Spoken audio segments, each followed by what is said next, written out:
Programa Outras Palavras, um oferecimento Sindiúti MG, Sindicato Único dos Trabalhadores em Educação de Minas Gerais. Olá, no programa de hoje você acompanha no Educação em Debate uma discussão sobre a importância da participação da mulher nos espaços de poder e o trabalho da Internacional da Educação para a América Latina no combate às DST-AIDS. O Atualidade traz a última matéria da nossa série sobre a 7ª Conferência Estadual de Educação. E no Choque de Realidade, veja como o assédio moral aterroriza a vida dos trabalhadores. Conheça o trabalho da Internacional da Educação para a América Latina. Acompanhe agora a conversa da coordenadora-geral do Sindiúti, Beatriz Cerqueira, com a vice-presidente da Internacional da Educação para a América Latina, Fátima Silva.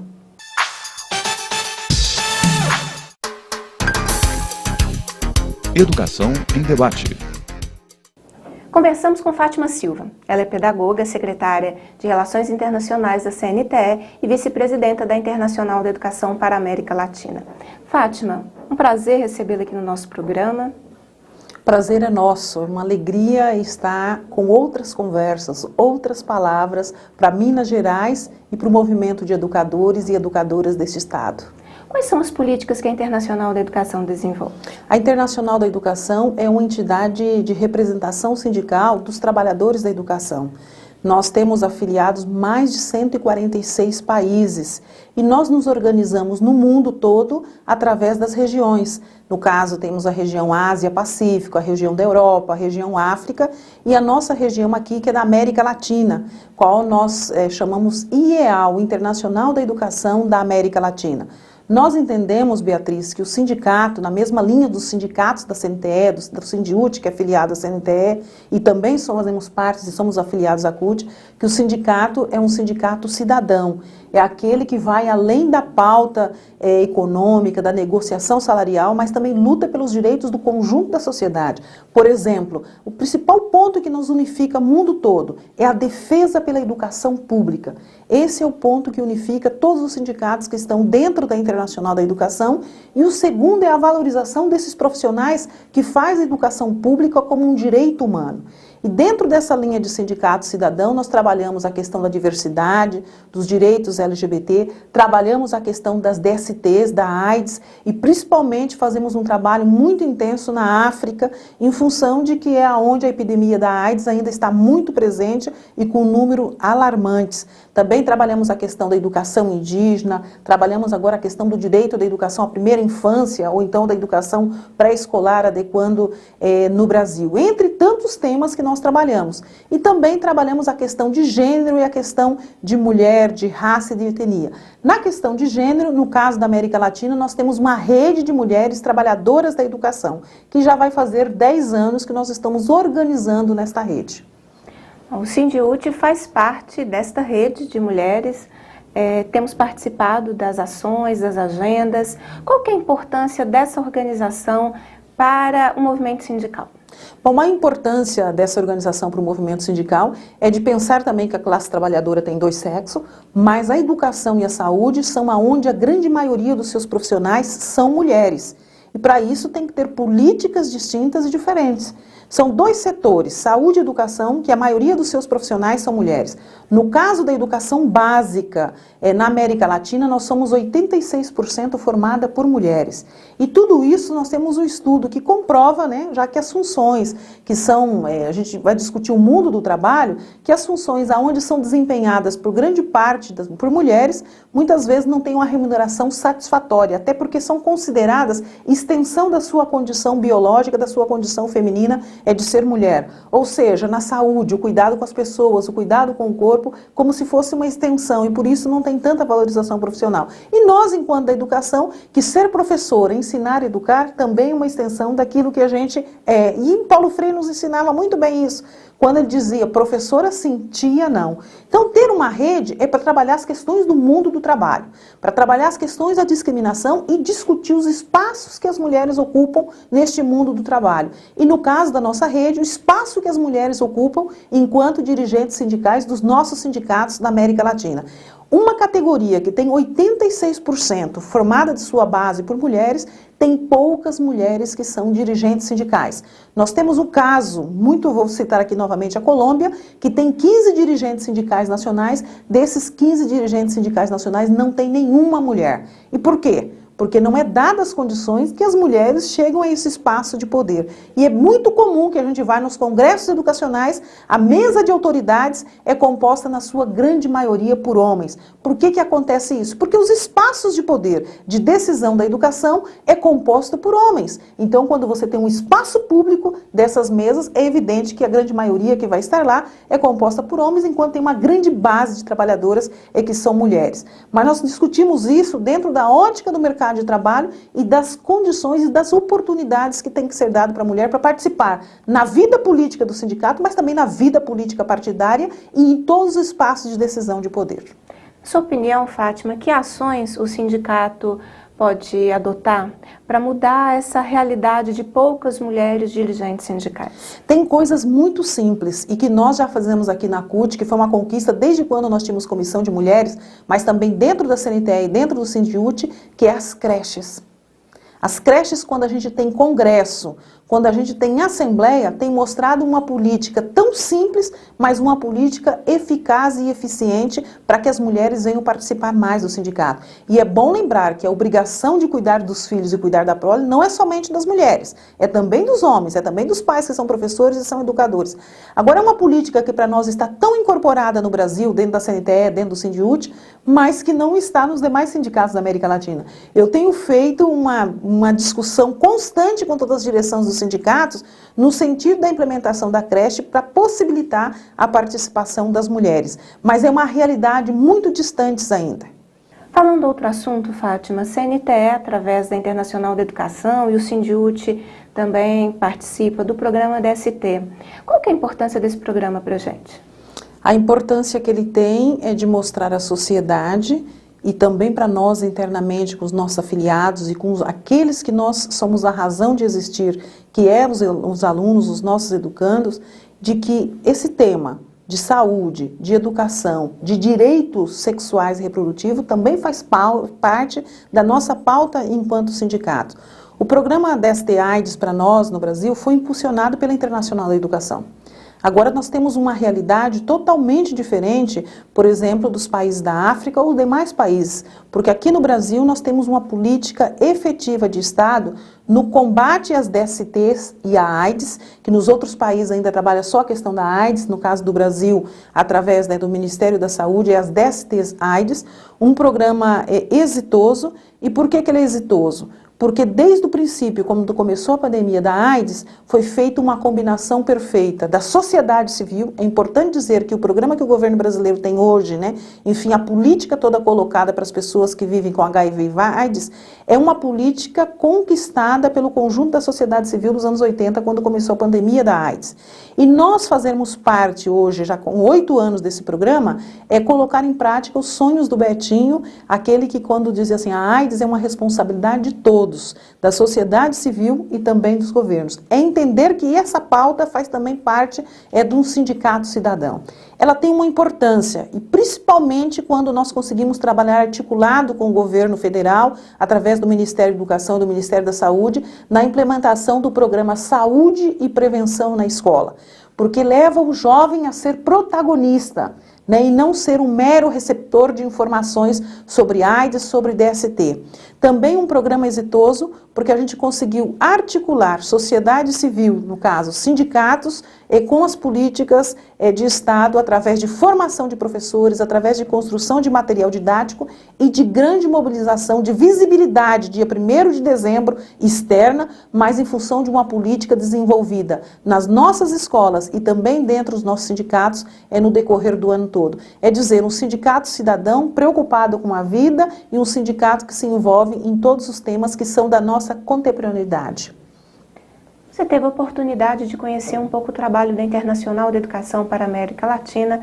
Fátima, muito obrigada pela sua presença. Nós que agradecemos a oportunidade, é um grande orgulho poder estar nesse programa, quando o Sindiúti faz 35 anos na construção de uma trajetória de sucesso na luta e na organização dos trabalhadores de educação de Minas Gerais, mas que também essa contribuição vem para o conjunto do Brasil e agora, mais recentemente, no conjunto da América Latina, na organização do setor de funcionários. Muito obrigada. De Brasília, as notícias da CNTE. Momento CNTE. O secretário de Finanças da CNTE, Antônio Lisboa, que também passou a exercer este ano a Secretaria de Relações Internacionais da Central Única dos Trabalhadores, CUT, foi eleito para integrar o Conselho de Administração da Organização Internacional do Trabalho, OIT. Com 105 votos, foi o quarto mais bem votado. O Conselho, que se reúne em março, junho e outubro, é formado por 28 representantes de governos, 14 de trabalhadores e 14 de empregadores, com um mandato de 3 anos para fiscalizar e acompanhar a aplicação das normas e convenções da OIT em todo o mundo. Mais especialmente, eu estarei em 2 grupos de trabalho. Um que vai cuidar da regulação das multinacionais, que é uma coisa extremamente importante, porque as multinacionais atuam no mundo inteiro e, portanto, nós precisamos, trabalhadores, precisamos nos organizar para fazer esse enfrentamento, fazer essa contraposição. E de outro, a própria reformulação da OIT, que está sendo discutida nesse momento. É importante porque eu levo para a OIT essa experiência da nossa luta e, evidentemente, levo a responsabilidade e o compromisso dos trabalhadores em educação do Brasil para defender os interesses dos trabalhadores do mundo inteiro. O Conselho de Administração da OIT é o órgão gestor da instituição, reguladora das relações de trabalho.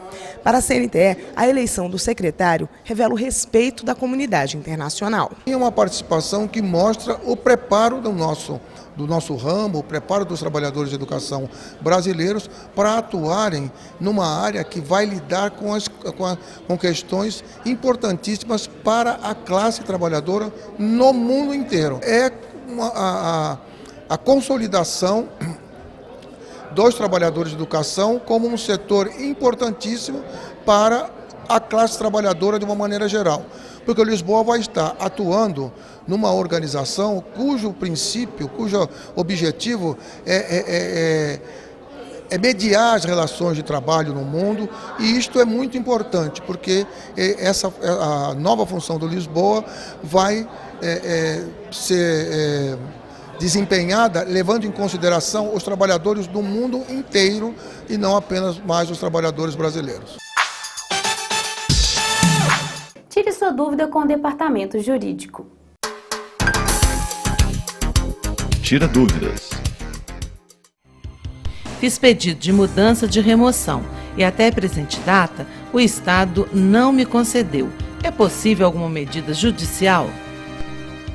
Sim, é possível. Primeiramente, o servidor deverá fazer o seu requerimento administrativo contendo o pedido de remoção. Esse requerimento tem que ser feito dentro do prazo estabelecido pela legislação estadual, que ocorre anualmente nos meses de abril e outubro. De posse do seu requerimento administrativo, o servidor também deverá conseguir uma declaração de cargo vago para o local que ele deseja ser removido. Com esses documentos em mãos, é possível o sindicato ajuizar sua ação visando o pedido de remoção. Acompanhe a última reportagem da nossa série sobre a 7ª Conferência Estadual de Educação. Atualidade.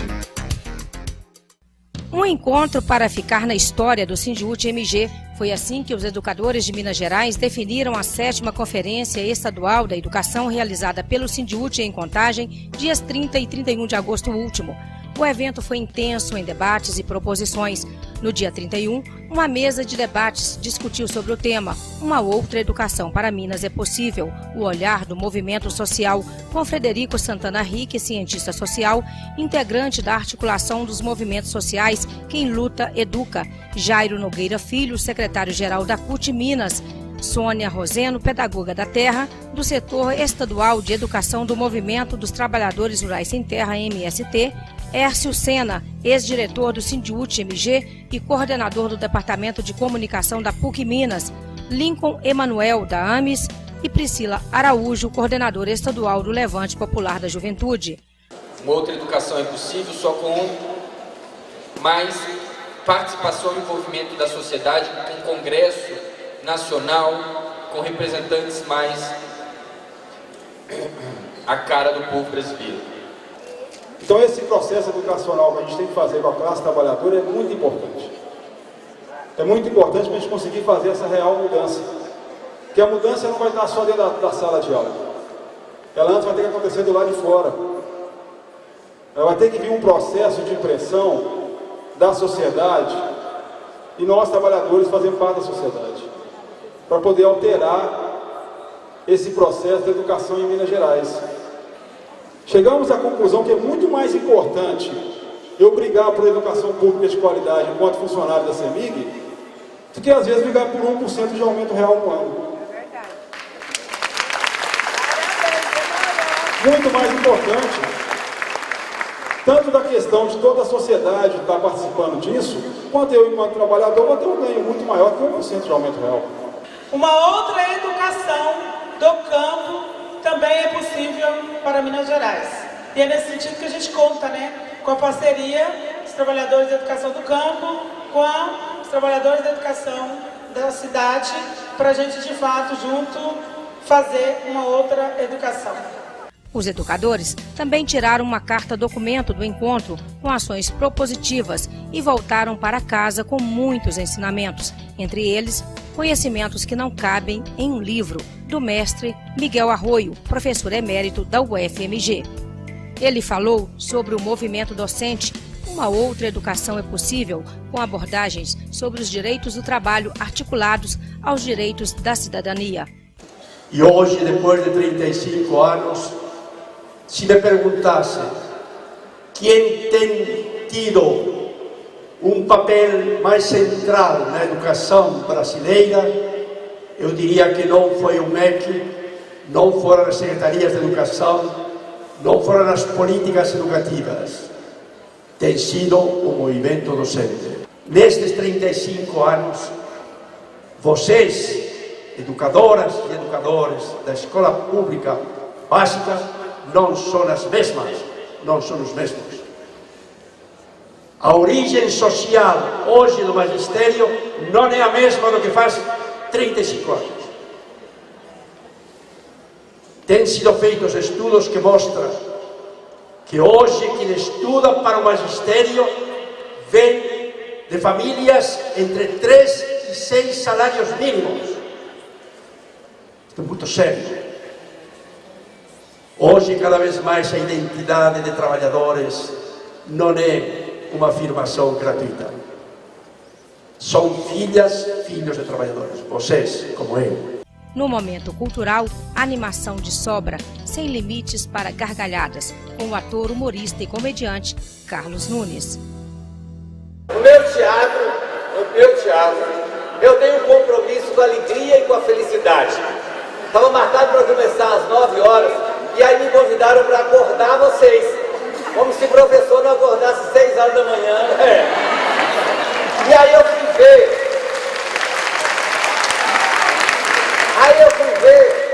No dicionário que significa a palavra acordar. Significa também dar cor. Olha, quando me disseram que eu ia acordar vocês, eu disse, eu vou dar cor para essas pessoas. Numa vida que a gente cada dia mais vê tudo em preto e branco, numa vida que a gente está perdendo a cor, desbotando de tristeza, de falta de esperança, me chamaram para dar cor para vocês. E eu fiquei muito feliz com isso.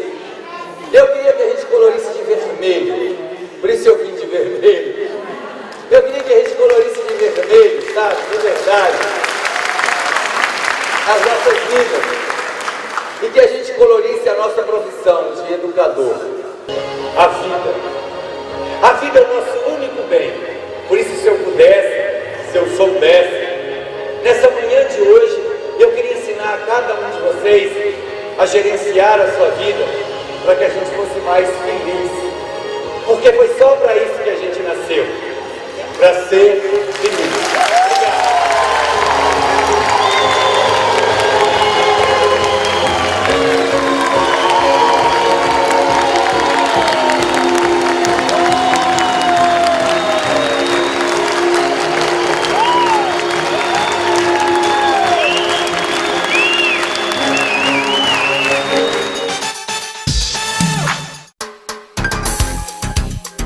Momento CUT Minas.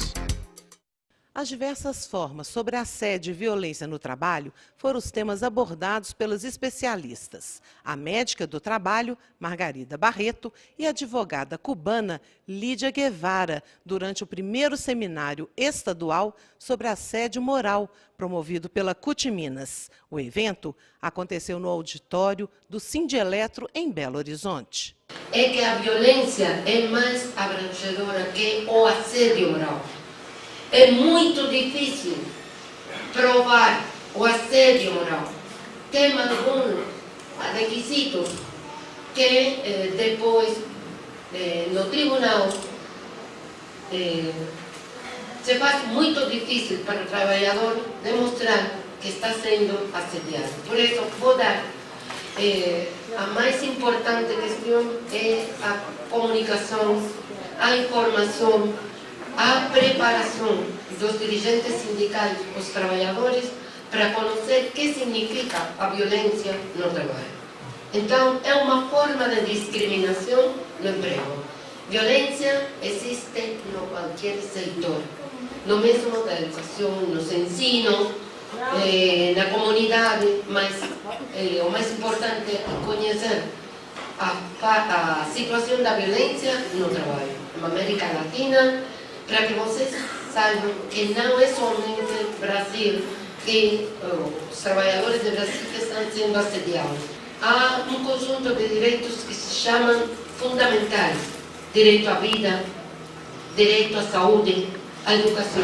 Mas há um conjunto de direitos que são inespecíficos, mas também invisíveis: a honor, a honra, a imagem, a autoestima. É preciso dizer: chega da violência, basta. Assédio moral, ninguém tem que ser submetido. Em 2015, essas duas especialistas realizam em Santa Catarina o Congresso Internacional sobre Violência Laboral. Trabalhadores de diversas categorias deram depoimentos sobre assédio moral. Quando eu me tornei diretor do Sindicato Metal, Verga e Contagem, fui assediado moralmente dentro da empresa, porque a partir do momento que eu fui eleito, eles me colocaram no fundo do galpão, num torno separado de todos os trabalhadores. Eu pegava o serviço 1 hora antes, almoçava 1 hora antes e saía 1 hora antes para que eu não pudesse ter contato com os outros colegas de trabalho. E ficava no fundo da empresa, perto inclusive do torno da casinha do cachorro do Rottweiler. Então, isso daí para mim é uma das questões que inclusive que eu estou levando e pegando esse tema e fazendo esse seminário sobre assédio moral, porque eu particularmente senti isso na carne. Olha, eu digo com toda sinceridade, denuncie com toda sinceridade, denuncie. É difícil, porque a pessoa que está sendo assediada, ela acaba de uma certa forma, ela tem um medo. E tem aquela questão também, é o seguinte: porque você está trabalhando, se você denunciar, você vai perder o emprego, tem sua família, tem seus filhos, tem o aluguel da casa para pagar. Mas de uma certa forma, denuncie, porque acaba de uma certa forma, você vai se aliviar e você vai poder contribuir para que outros trabalhadores também possam denunciar e vir essa discussão à tona. E com realidade, entendeu? Vir essa discussão à tona. Foi muito importante hoje esse seminário para nós, funcionários da MGS, porque hoje a MGS precariza o trabalho, não só precariza, como o governo do Estado tem criado uma política de medo de terrorismo nos seus funcionários, que desmotiva os seus funcionários, fazem práticas que prejudicam a saúde, que vão contra a saúde laboral do funcionário. Hoje, sim, dentro da MGS, encontro muitos funcionários com depressão, com crise de ansiedade, estresse, que prejudicam muito a saúde do trabalhador. E a partir do momento que a gente participa desse seminário com uma médica especialista e uma advogada cubana que entende sobre o direito do trabalho, é muito importante que a gente crie esses argumentos para combater essas políticas que hoje o governo do Estado tem empretado. Hoje, dentro da MGS, as práticas mais comuns são desvios de cargo, salário diferenciado por mesma função, e fora perseguições diárias por trabalhadores que queiram questionar alguma coisa que esteja errado. Nós entramos na luta contra o assédio moral a partir do momento de um caso emblemático que nós tivemos na Universidade Federal de Minas Gerais, a UFMG. Nós tivemos um servidor que foi exonerado no estágio probatório por assédio moral, e naquela época a gente não conhecia, né, essa violência do trabalho. Nós buscamos estudar para saber o que estava acontecendo.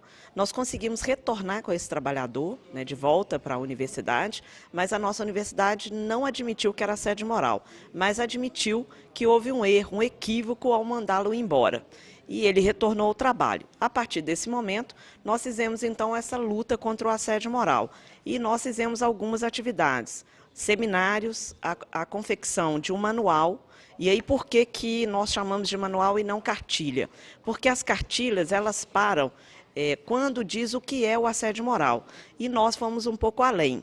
Nós dissemos o que é o assédio moral, como é que o assediador faz, quais são as doenças provocadas pelo assédio moral, e demos um passinho ainda além. Nós colocamos lá que a pessoa que está sendo assediada, que geralmente não consegue uma testemunha, ela pode filmar ou pode gravar o assediador, e isso é válido, é uma prova válida no judiciário. Então, o nosso manual a gente caminhou um pouco mais para dar não só o entendimento do que é o assédio e como o assediado pode se proteger no seu local de trabalho e no ambiente em que ele está, que é hostil a ele. Então, por isso, a nossa luta é uma violência do trabalho que adoece o trabalhador, e o trabalhador tem que saber o que significa. Veja agora o que pensam os educadores mineiros. Profissão educador.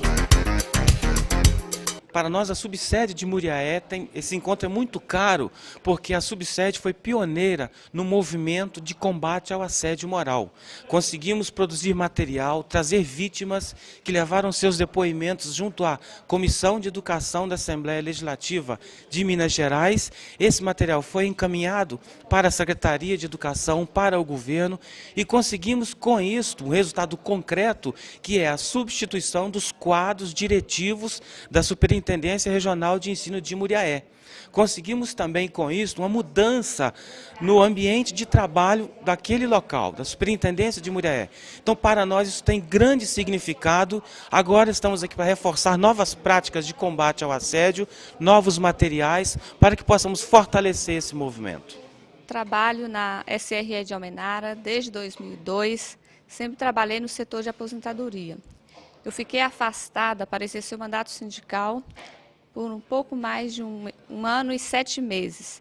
Quando eu retornei, a diretora Dicila não me quis mais no setor de aposentadoria. Queria que eu fosse fazer CAT, né, que eu acho uma função menos complexa, né, do que o que eu sempre exerci no setor de aposentadoria. Depois eu vim descobrir que ela não me queria no setor de aposentadoria por conta de uma função gratificada que estaria vindo para as pessoas do setor. Então, para me humilhar, né, ela não queria me dar a função gratificada. Eu me recusei a sair e estou até hoje sofrendo humilhações e perseguições lá. Eu estou no setor sem senha para trabalhar, sem função, isolada, sem informação, né? Quer dizer, toda vez que eu recorro, que eu peço a senha, né, vem me dizer que eu não faço parte do setor de aposentadoria, que eu estou em desvio de função voluntária, né? Eu não posso exercer o meu papel de dirigente sindical lá dentro, porque ficam correndo atrás de mim para dizer que aquilo é proibido, né? Se eu falo alto lá, eu converso, falo que eu estou falando alto demais, me mandam calar a boca. Eu tenho dificuldade para atender os servidores que vêm me procurar como dirigente sindical, né? As pessoas me isolam de todas as formas, né? Eu posso contar com poucos amigos lá dentro. Não tenho solidariedade, as pessoas têm medo de falar comigo, né? É uma vida complicada, dura, é triste, é sofrido, né? Eu estou isolada, eu sempre trabalhei muito bem, né? E sou tratada como um zero à esquerda. Eu estou sofrendo, eu estou adoecendo por conta desse assédio moral.